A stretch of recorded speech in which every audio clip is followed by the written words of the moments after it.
thinking about students in their really close relationships, with significant others and their friends and their family, for larger career decisions like taking a job that makes you move or travel often, what's your input? When is that too soon to start thinking about? About how the relationship impacts your career?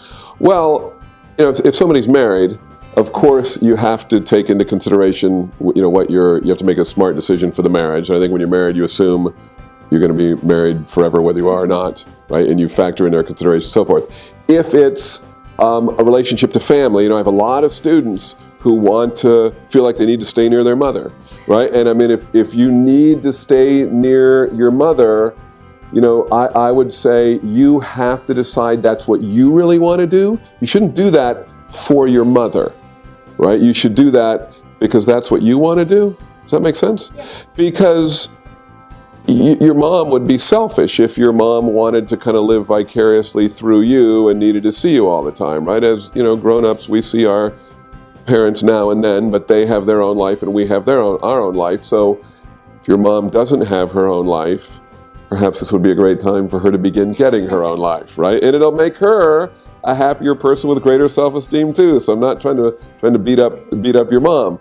Probably what this question is about is, what if I have a boyfriend or a girlfriend? And the thing to think about is, if you don't establish yourself as having a skill, and I think this particularly would apply to females, if you move because your boyfriend has a great opportunity in Kansas City, and you give up your opportunity, and you take a lesser job in Kansas City, a couple of things. If you do get married, right, you really don't have it. Let's say you have kids and you want to go back to work. You never really established anything that you have to say to a company, I can do this. So you probably have to start back at the beginning.